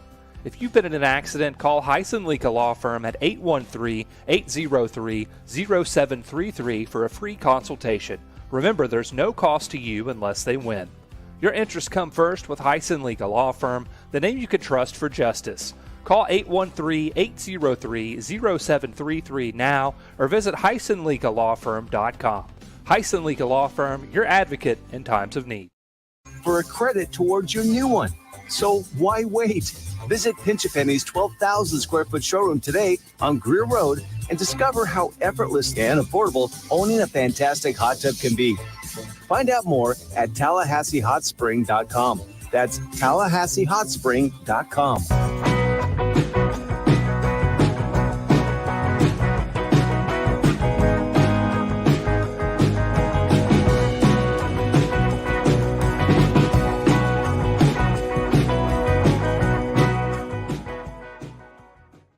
Take the first step towards your new home and let me show you what that really looks like. Chances are very high that you'll be very surprised at what I can help you do. When rates go low, prices go high, and that home that you've been eyeballing could be gone. If you're wondering how the drop in interest rates is going to affect your payment, give me a call. I'll be more than happy to show you all of the options available to get you into your new home. And for every single loan that we close for a fellow Knoll, I will personally donate $250 per closing to the Battle's End. Let's do this together and let's keep climbing. Call me today at 954-369-6171. That's 954-369-6171. Or you can find me online at loansforknolls.com. That's loansforknolls.com. Equal housing lender. NMLS number 373031. Social Kitchen is now open on Cary Forest Parkway near Ology Northside, Tallahassee's only premier market where you can receive the famed Snake River Farm steaks and premier meats. Social Kitchen also has chef-prepared meals and sides ready to serve in just under 20 minutes. Perfect for those very busy springtime weeks, weekends, you name it. Hosting some people at the house. Hey, Social Kitchen also has build-your-own charcuterie boards and catering. Stop in and visit Social Kitchen today or visit us online at socialkitchentlh.com. socialkitchentlh.com. Waiting on a tax return? Hopefully it ends up in your hands. Fraudulent tax returns due to identity theft increased by 30% in 2023. If you're in a bind this tax season, LifeLock can help. Our U.S.-based restoration specialists are experts dedicated to helping solve your identity theft issues. And all LifeLock plans are backed by the $1 Million Protection Package. So we'll reimburse you up to the limits of your plan if you lose money due to identity theft. Help protect your information this tax season with LifeLock. Save up to 25% your first year with promo code NEWS at LifeLock.com. Whether it's food for meetings or company events, EasyCater has everything you need to make food for work. And that means all you have to do is sit back and take credit. Wow, a vegan and a meat lover taco bar? Jill, you're the best. Oh, all I did was use EasyCater. Take the credit, Jill. Well, I guess I sort of Take it. invented taco bars. Too far, Jill. Too far. EasyCater has everything you need to make food for work. 100,000 restaurants, one platform. Order 24/7 at easycater.com. We all want more energy, more strength, more results. Well, welcome to Orange Theory Fitness as you take a step towards feeling more alive today. Backed by science, Orange Theory's heart rate monitored workout is scientifically designed to keep heart rates in a target zone, spiking metabolism and increasing energy. Orange Theory Fitness is a one-of-a-kind group personal training workout resulting in more energy, visible toning, and extra calorie burn for up to 36 hours. Experience a more vibrant life today with Orange Theory Fitness. To find out more, go to orangetheoryfitness.com. The Jeff Cameron Show, brought to you by Orange Theory Fitness. 2 Tallahassee locations, Midtown on Thomasville Road and Northside in the Village Common Shopping Center. Online at orangetheoryfitness.com. Time to solve for the future with our friends at ISF. It's a really easy one to do today. I appreciate our friends at ISF. In fact, they have been wonderful collaborators on the Jeff Cameron Show, and they do great work. Obviously, they provide creative, collaborative, and trusted thought leadership in business operations and solution for government entities, if you're wondering. And they're stable and consistently growing. They do it across the nation from right here in Tallahassee. How about that? They inspire innovation, unlock the full potential for the impact the government can have when done right. The most trusted and reliable firm in government consulting, ISF, founded way back in 1979, still kicking ass. But whenever we solve for the future, we usually are looking at Florida State. But right now, we can help solve some of the hunger issues by donating to the second harvest of the Big Bend, which is what we're doing all day. In a weird way, this segment has been 2 hours. It's 2 hours of ISF and solving for the future today because we're raising money. Second harvest of the Big Bend, who, by the way, they have worked closely with in the past and even set up tailgates over at Doak Campbell Stadium. So ISF, it's not just joining forces with the Jeff Cameron Show and getting their message out there. They're with other folks in the community, including the second harvest of the Big Bend. So I know it's a cause near and dear to their heart, and they're happy to be associated with that today. Tom, you did a wonderful job on the backdrop here on the chat. I just like that color of blue. It looks so nice. You've got it. It's refined. It looks good. Who wouldn't at this very moment decide to donate $500 to the Second Harvest of the Big Ben just by looking there on screen? They'd say, "This is gorgeous. I want to add to the ledger." Well, that's following the lead of our friend Jonathan and the folks at the ISF. Excuse me. That's why the color scheme is the way it is. But right now we're just under $2,500. Just under $2,500 donated. Let's make it happen. Let's start getting giddy. Let's look at a number that at the end of the segment suggests is well over 3,000, and we go, all right, here we go. We're closing in, doing some damn things. It's what I want to see. I'm hoping for it. Big time. Big time. This weekend, here you go. The lineup. Friday, we'll do a regular show. That's tomorrow. I can't believe it's already upon us. That will be airing tomorrow. Then Friday afternoon at 5 o'clock, happy hour. Roll your ass on over to Appalachian Parkway and the Corner Pocket Bar and Grill. We'll have an ice cold beer or two. We'll talk some Florida State football or whatever's on your mind. That's fine. They got the Vegas Wall. They got good food. They got good people. Everybody rolling into town for the spring showcase. We'll be excited to be there. That should be fun. I'll be there. I think Corey Clark is certainly going to be there. I don't know how many members of our staff will be there, but the two of us are certainly going to be there. So swing on by. Look forward to it. And then, as you heard from Ingram in hour number 1, they have their event going on at the Moon, kind of a State of the Union from Mike Norvell over there, a live address. That goes from 5 to 7:30. So you have time because the Moon's right there by the CP. So you can swing in, have a cold one, make your way over to the Moon. $40 tickets. That's all it is, general admission tickets. And there are also some VIP sponsorships available. Go to battlesinn.com, thebattlesinn.com, I should say, or you can go to moonevents.com and purchase your tickets. That money goes to the event itself, by the way, benefits the Battles Inn. So you're giving money by buying those tickets to the Battles Inn, which is obviously a very important entity right now. We've been talking all show today about what we're looking at in regards to the transfer portal, what players we might be interested in, what players are sticking around in Tallahassee. And look, we're not naive. We're grown-ups around here. We can talk about it honestly. You can't use it as an inducement, but we know what it is. If a kid's looking to Tallahassee as a future destination, they need to know they have opportunities in the NIL space, and Battles Inn is where that would come from. And we've seen already this week the announcements of the various players that they have latched on with and signed deals with, including DJU. And kind of lost in the shuffle of all this is the actual showcase. We have all these different things that are going on. Saturday, we'll be doing the pregame show at noon, Tom and myself. 2 o'clock, I'll head on over. I'll get there by 2, certainly. Hotel Indigo, where we are for game days throughout the year. We'll be on that top floor, rooftop. There'll be a cash bar for you.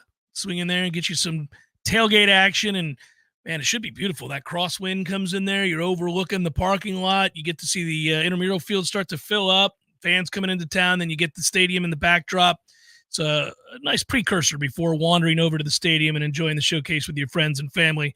My son asked me last night if we were going to that. I said, indeed. So there we go. It's a good thing. That means you've done the right thing. If he's asking you, can we go back? That's it.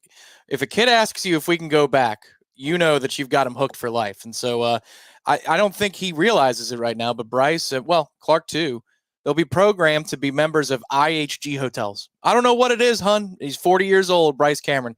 I don't know what it is. I've always preferred IHG hotels. My dad took me to Hotel Indigo as a kid, and that was my favorite with my grandfather, my dad, and Florida State football. Maybe that's why I always look for the nearest Hotel Indigo in every town I stay in. TPE, you make me laugh, sir. Thank you for your donation. He offered in the name of the hapless villagers in the doomed village of Pompeii. This, of course, for those of you that are longtime listeners know my fascination with that horrific event so many years ago that took the innocent lives, folks at Pompeii, as they were overwhelmed by Mount Vesuvius in its eruption.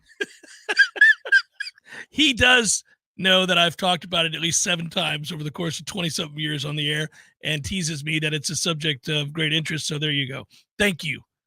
So we have a lot of donations that have come in. We're pressing up against $3,000 right now. A few names, a lot of anonymous donations, but Jesse, thank you very much, Jesse Barrett. Mark Thomas Walker, thank you very much.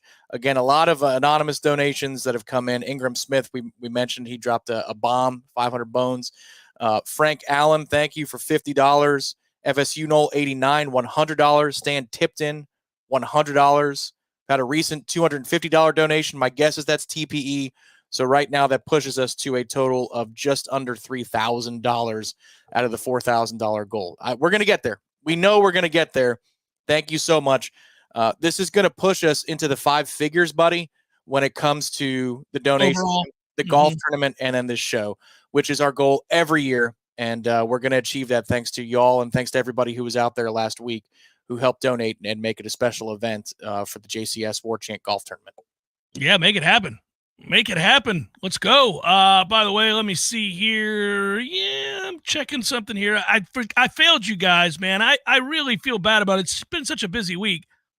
But I got an issue. I'm not going to lie to you. First of all, I love this particular golf tournament, and I failed to give out my players, and I have – should I even say this out loud? You got the top 4 guys on the board?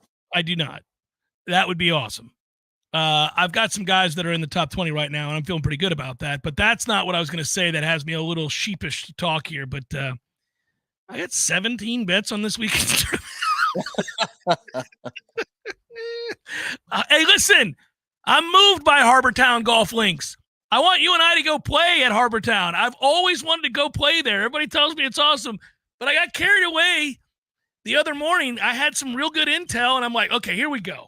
And I just started piecing together top Canadian, top South Korean, top American. Then I did the individual group matchups, and I had strong feelings about the group matchups. So I started going hardcore into the group matchups. I was like, he'll win this group. He'll win this group. This guy's fading fast. Anybody going against Jordan Spieth is going to beat him. He sucks. I'm going here, here, and here. And then I kept going and kept going. And then I go, well, you got to sprinkle some pizza money on a potential winner. So then I saw several guys that this course fits their form, and I started to sprinkle some money on potential winners. And then when I got done, my wife was leaving town this week, and she was packing up the car to go meet her girlfriends at the beach, and I'm locked in on the computer making these wagers, Tom, and she's like, are you even going to say goodbye to me? What are you doing? And I had to look up from the computer and say, I'm gambling. She said, okay, well, can you take a moment to stop gambling all of our hard-earned money saved to say goodbye to me while I go to the beach? I said, yes, but there's 2 more bets I have to make. Well, time was of the essence, Tom. And then when I got done, I walked her to the car, kissed her, said, have fun with your girlfriends. Don't worry, I'll take care of the boys. We'll be here when you get back. And she said, how many bets did you just make? And that was a toughie. I had to say out loud. It's 17. 17 bets, son. You made 17 bets on what? The NBA playoffs? The NHL playoffs? What? No, just the golf. Just well, listen, Hun, the amount of bets I made is the amount of counties that the second harvest of the Big Bend services plus 1. That's what I should have said. Yeah. Plus 1 for good luck. Yeah. Hey, if people tuned into the podcast or they stuck with us when we sent them packing during probables a few days ago, they would have gotten 2 parlay hits from your boy in the hot. You killed it. You killed it. Now, again, I always feel the need to put this out there. Don't gamble money you don't have, folks. Yes. And you don't have to do it just because we do. And I'm not trying to encourage you to bet if you don't want to bet. But I am saying that, I'm a grown-up and I do bet, and I open the door to that, and I let you guys know. So I had the New York 2-team parlay. That's a simple one. You just bet on the Islanders and the Rangers. Both needed the win. Money line for both, and that's paid the one out. I won. I didn't win the other part. I won those 2. Then there was the 5-way gotta have it. That was what I called the 5-way gotta have it. And it included all those teams in the East, and it paid out 10-1, buddy. It was a good night. You did do well. The playoffs don't start till Saturday, so tomorrow we can do a little bit of scouting. I've got a good feel for a couple of those series, especially in the East. And we will present said feelings to the sporting guys and gals of the world out there. And we could not be in a better situation. You have, again, nightly Major League Baseball. You've got the NHL playoffs coming up. You've got the NBA playoffs coming up. I was glued to that. the last 2 nights. So we're glued to that as well. So it's all, and then the golf every week, buddy. For the sporting guys and gals out there, it's a very busy time. Here you go. You've got 15 minutes or so. Largely just a charity show today, drawing attention to an area of great need. Big Bend, Second Harvest of the Big Bend, is the benefactor today of your kindness and generosity. And we hope that you will continue to do so as we try to get towards our modest goal of 4,000 raised. Do what you can. It is greatly appreciated. And moreover, for those of you just joining, 100% of what you give goes to the Second Harvest of the Big Bend. No money goes to YouTube because that's where you can go and donate. It goes directly there. No money goes to YouTube. No money goes to Warchant. No money goes to the radio station. No money goes to me or Tom.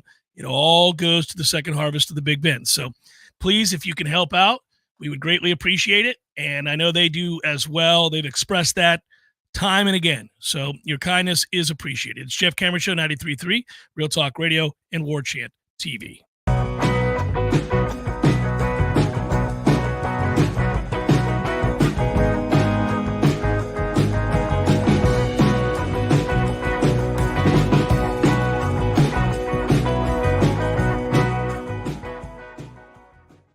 The floor had collapsed due to fire conditions. The State Fire Marshal's office is investigating. The Georgia Bureau of Investigation is seeking help from the public in locating a suspect in the shooting death of a Homerville man Sunday. The GBI announced that Shay Foster, 19 years old, is wanted in connection to the incident. Officers received a 911 call just before noon on Sunday about a possible shooting near Happyville Lane in Old Fargo Road. When officers arrived, they found Raheem Poole, 25 years old, dead from suspected gunshot wounds. Anyone with information is encouraged to contact the GBI or to remain anonymous. You can call 1-800-497-TIPS. This is Rachel Lene with your Real Talk 93.3 local news update, brought to you by Macklemore Systems, Tallahassee's go-to Mac store. Check them out online at MacklemoreSystems.com. This is meteorologist Paul Frobley with your Real Talk 93.3 weather update. 85 this afternoon under cloudy skies, southerly winds 5 to 10 miles per hour. Lows dip down to about 63. Tonight, partly cloudy. Tomorrow, 90. Temperatures above average Saturday and Sunday with highs for the mid-80s to the upper 80s. Storms both days. This report is brought to you by the Lawn Johns. For all your landscaping and lawn care needs, visit thelawnjohns.com. Currently 80. See Nice Tire and Auto Service at 4792 Bluntstown Highway today. The ASC trained technicians at Nice take the guesswork out of fixing your car. That's why wherever you see the Goodyear sign, you'll find what you want in tires and service. From preventative maintenance to a major overhaul and everything in between, you name it. Plus, Nice's services are backed by a nationwide limited warranty. Stop by Nice Tire and Auto Service. 4792 Bluntstown Highway, just west of Capitol Circle. Haven't seen this guy since, what was it? Oh, shoot. U2 at the Sphere in Las Vegas, baby. Hey, how about that, man? Wasn't that fun? Good show. Good show. Everything about it. Nearly perfect. Nearly perfect. I had everything I could possibly want. I wanted one thing, couldn't find it, and I looked everywhere. No Cubans. What do you mean? No Cubans. There was Cubans. No, I didn't see any Cubans. Dude, no. I'm sure there was Cubans there. I mean, you know. No. I walked around. There was a moment right before the show. I thought, got to find some Cubans. Nothing. Dude, there's Cubans. There was Cubans. I'm sure there was Cubans. In Las Vegas? In Las Vegas. No Cubans in Vegas. There's Cubans in Vegas, man. Eddie, there were no Cubans. Chef. The sandwich. There were no Cuban sandwiches. You're Cuban. Of course I know there were Cubans there. Oh, the sandwich. Yeah, no, there probably wasn't many there in Vegas. No Cubans. No, not yet. Gordo's, bringing the flavor and flair of Cuban food to Tallahassee since 1996. The Jeff Cameron Show is a production of the Warchant.com Multimedia Network. Check out Warchant.com today for the latest news inside Florida State athletics. That's Warchant.com. Now, back to Jeff on Real Talk 93.3. Let's keep it rolling. Where are we at, Tom Lang? How much have we been able to generate in the way of charitable donations to the Second Harvest of the Big Bend? In the waning moments that we have left, probably just about 20 minutes, less than that for some of you online in the chat, because obviously we still have probables to do. Well, we might want to leave that up as long as possible today, just in case, because the donation. Right, well, I won't play the music. We'll just do it. Yeah. But we are at $2,895, $2,895 of a $4,000 goal. That's what we're looking at right now. Last year we hit 5,500. That's why we said that number was absurd and it was wonderful. But that's why we set the number a little bit lower today. So hopefully we can hit it in the next 15 or so minutes. How do folks do it? Easy. If you're driving around town right now, you're on the radio, old school. Pull up YouTube when you get to your desk, or maybe you pull off to a local Zaxby's. You're going to get yourself a nice meal. Open up the YouTube link on your app. Search Jeff Cameron Show. Search Warchant. You'll find us. You'll see the logo, and it's the thumbnail, as they call it. It says Charity Show, Second Harvest of the Big Bend. You click on that giant donation button. That's mobile side. Same thing. If you are near a computer, just type it in. You're listening on Real Talk 93.3 FM at your desk. YouTube, Jeff Cameron Show. Click. There's a giant donate button, and you'll see the exact counter that we have on the screen here where it says that we're just under $3,000.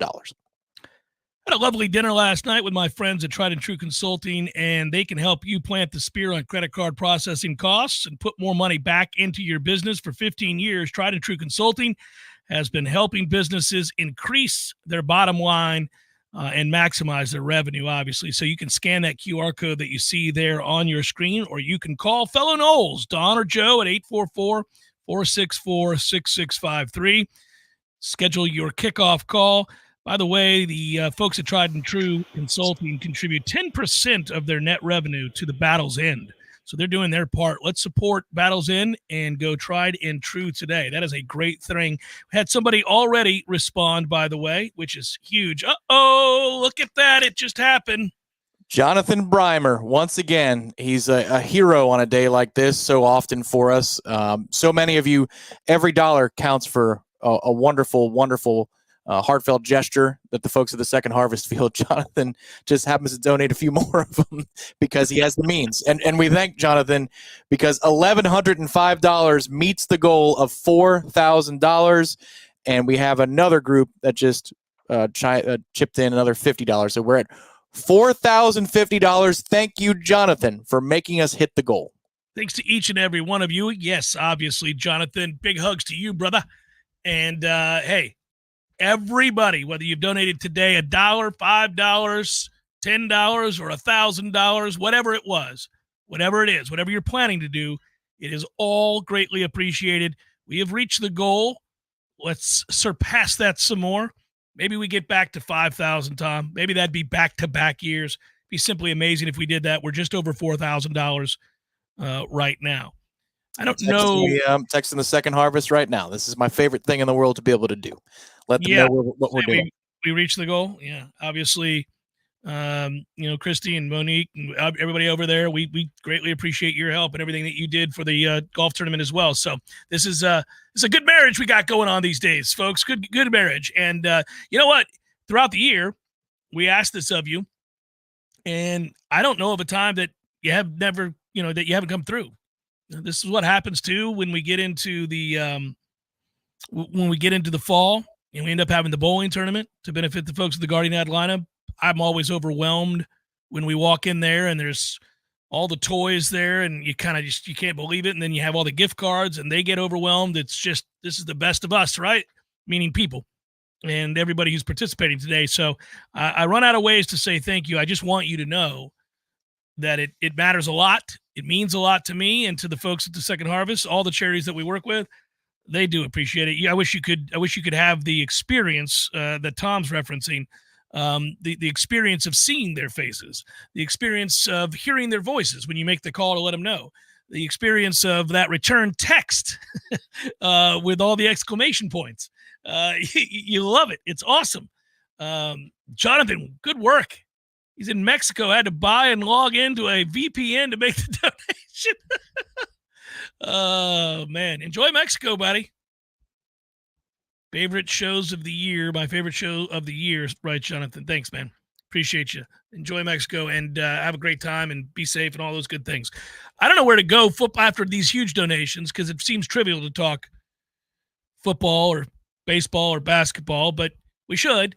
I said on yesterday's show, and I think I caught some flack for it, that The game itself, the showcase, doesn't really interest me all that much. This is the cycle of you every spring. You're like, I'm fired up for spring. Can't wait to see some spring. Yeah. All right, I've seen all I need to see in spring. Nobody get hurt. I'm done. I've seen what I need to see. What happens in spring football is you do get pumped up because you've wanted that, just a taste, just to wet your whistle. A little football. You've been without football long enough. It starts to hurt. You wake up yearning for a little bit of football, especially in spring. I don't really care about like these other alternative leagues.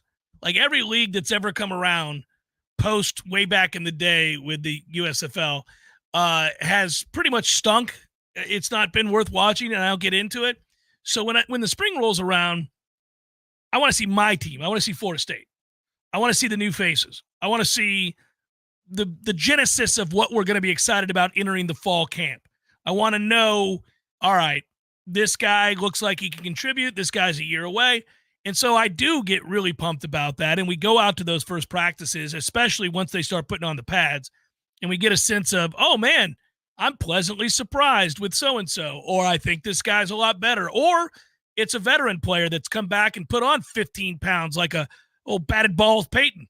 Old batted balls is a big in these days, and that's good. He's a guy, we've been talking a lot about the draft. Well, that's a guy that, frankly, needed to put that weight on because he has the skill set. He's got the length. Obviously, he's got timing down. That dude will bat your balls, and it's fun to watch that. But I thought to be a complete defensive end, he had to get a lot bigger. He did. And you look at other guys, you're like, okay, so this is starting to happen. So I do get pumped. But once they have, I don't know, Tom, like, would you say 10, a total of maybe 10 padded practices? You kind of got an idea of what's what, who's who. Yeah, I do, and you do. But the fans don't. That's where I get it. We get to see it.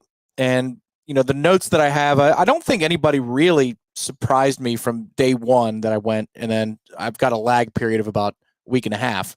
And I see practice number 2. I don't think anybody had a 180 one way or the other. They kind of are what they are. Malik Benson is extremely springy, and that's going to show up. Maybe DJU looked more comfortable over that span of time. Like, you get to see it gradually happen, practice after practice after practice. And there was a breakthrough from scrimmage 2, according to Mike Norvell and DJU. And I did think that he looked a little bit more calm as he scanned the field. But generally speaking, once you get into padded practices in a camp, there are parameters by which that player is, what their caliber is as a starter or a backup. They've done the work of the tour of duty. They did the work in the offseason with Josh Storms in the weight room. Now it's just about refinement of what they brought to the table. It's rare that you see a player, let's just say in fall camp, day one at pads, turn into a completely different dude by October. Like, you kind of know where their range is going to be. I agree with that. And I get, it's funny you bring up the tour of duty. We get that last early morning glimpse of that. And that too helps you kind of set the bar for what you think a player is or is not going to be once the pads come on. Well, yeah, and I think if you saw the first tour of duty workout and the last one, I think you see a lot of growth there because they're getting in shape. Like that is a time for them to get as close to football shape as they can be. But, I mean, once you really get out there in pads and you see what Marvin Jones is on day one, like, yeah, man, he's not going to magically turn into something else. What he brings to the table is what he is. There might be some more comfort and communication that goes along, linebacking, quarterbacks pre-snap communication with the offensive line. But from a physical standpoint, when you see them early, that's what they're going to be. It's just that the fans don't. They get the film from the first 3 periods that we do a phenomenal job of presenting on Warchant TV. Aslan does a great job. Director Ben Spicer does a great job shooting these practices. But you want to get in there at Doak, and you want to see what these kids are about. So I'm always sensitive to that. We're very lucky to have seen Luke Kromenhawk for several practices, and I'm very impressed with what I see. I wish everybody else could on Saturday. Those are the types of differences, I think, between where you're saying get him out of there in bubble wrap, and I'm saying let the fans have a little fun. Yeah, I'm such a party pooper. I ruin it. Once I've seen what I need, my selfish ass is like, yeah, I'm good. This event stinks. I'm going home. They could just listen to me. I could tell them. Here's how it is. So I want you guys to pay attention to something closely here. We talk about possible players that are entering the portal and guys that we should, be on the lookout for, and maybe that Florida State either would have interest in or should have interest in. I was touting earlier in the show, obviously, that it was something to see the linebacker out of Tennessee go into the portal. That's a player who's already set up a visit to Colorado. Let's cross our fingers and see if we end up, getting a visit from him at 6'3", 238, sideline to sideline, leading tackler for Tennessee last year. I think it would be a nice addition. Now, I don't know that this is going to happen, but I just paid close attention to a name a couple hours ago that entered the portal, Tom, and I think it would be, you and I have talked about the possibility of perhaps looking at defensive linemen, interior defensive linemen. Mm-hmm. There's a big guy out of UCLA that just entered the portal today. I'd keep my eye on him. That might be somebody that Florida State would be interested in, and you guys know the show, so I don't need to elaborate, right? I mean, you get it. Maybe take a good look at that guy and see if we hear some good news down the line. Now, I'm going to tell you, Tom, I believe, from what I understand to be the case at this point, that there are very few doubts in my mind that Florida State's going to add a defensive tackle. Yeah. All right. Let's put it that way. Yep. Is the guy from UCLA number one on the list of defensive tackles that have entered the portal? That's one question to ask yourself for Florida State. The other one is there's a defensive tackle in the portal from Michigan State. Mm-hmm. And that would be another guy, if you're listening, that I would think that Florida State would have a great interest in. So familiarize yourself with the defensive tackles that are in the portal, because I think Florida State's going to add one, and look at those two guys, in my opinion, those two guys specifically as guys that are a potential match. So don't know if it's going to be that way or not, but I think they're good candidates. This blends with Jonathan's question, and by all means, Jonathan, ask 7 more. Thanks to your donation today. In your opinion, what is the position group that most needs improvement to label this team as national championship caliber? I do think defensive interior is one of those, because if you go into a big game and let's say it's Clemson, where Clemson is on the schedule, and either Darrell Jackson or Joshua Farmer's banged up and not 100%, like they can play maybe limited snaps or they're not themselves, immediately you worry. You have yourself a bit of a weakness there. I think defensive tackle would lead the way if you can find yourself a run stuffer. I would enjoy if we could rotate Farmer and Jackson. Yeah, you could play them together at certain portions of the game, but I feel like they both serve a similar skill set, where they're combo defensive interior linemen. They can get into the backfield and make plays. They can pressure the passer. They can shove an offensive lineman back into the quarterback. But I would like to get a plugger, a guy who is skilled, but you're not moving him, so that they can go be the finesse player, Farmer and Jackson, and then you've got a dude that just plugs the gap and eats up 2 blockers. I think that would help us push towards a national championship caliber contender. The other thing is, and I don't know if you agree with me on this, I just been thinking more and more about this roster. It's what we do. A receiver. I think a stud receiver would push this team towards national championship caliber. You've got a ton of speed, and you've got numbers to throw at the problem. But if you had a true number one, if you had a Keon Coleman that you could add to this skill set of receivers, that would move me from playoff contender to national championship contender, because now Malik is drawing your second best guy. Ja'Kai Douglas or whoever you want to isolate in the middle with speed is going to draw the third or fourth best guy. So those would be the 2 positions I'd look at. I'm with you on defensive tackle all the way. I think it's going to happen. I would be fine if you got the right wide receiver who's had a ton of experience and could come in and be ready to play, plug and play, like Keon Coleman was. I don't disagree with that. I wouldn't mind. It might be a luxury item. I wouldn't mind a tight end that is a inline blocker and could be a more complete tight end than the guys we have on the roster. And I'm always up for that linebacker position. I think that we could continue to improve there. I'd love an experience. I mean, the kid from Tennessee is a stud. Now, I'm jaded with this situation at linebacker, so I'm not going to prattle on about this again. I doubt very seriously we'll offer the kid. So I think everybody's always looking for a tackle. Everybody's always looking for an offensive tackle. Sure. But if you could get a tackle that moves Darius somewhere else off of left, and Darius will be fine. He'll be very good at left tackle. Do not get me wrong. It just strengthens the 5 immeasurably if you could get a tackle that you really like, and he's an immediate plug-and-play starter ahead of what you have on this roster. Because then your top 8 rotation that they love to implement now, it's so much better. So that would be another position I would look at in order to make us national championship contender worthy. They're already playoff worthy. They're already second round of the playoffs worthy. But by the way, championship, these would be the differentiators. Tom, club cheater Griffin Canning was on the hill today for the Angels. I wanted you to know that. He currently trails 2-1 to the Tampa Bay Rays in the 7th. Ryan Peapod started for the Rays. Rangers and Tigers are tied at 7 in the 6th. No pitching going on there. Jack Leiter out here sucking. Kenta Maeda doing the same. Guardians, Red Sox, Carlos Carrasco, Brennan Bernardino, Marlins, Cubs, AJ Puck, and Jameson Tyon, former Bucco. D-backs and Giants, Ryan Nelson and Logan Webb. Those are the only games we got. We got a dearth of baseball games, Tom. So just thought you should know that we weren't doing traditional probables. We're up to $4,077. Over 4,000 raised. That is huge. That warrants a big time thank you. Now, I'm going to say this. In the last 50 seconds that we have, if anybody wants to come jumping off the top rope. He did again, Jonathan. Oh, Jesus.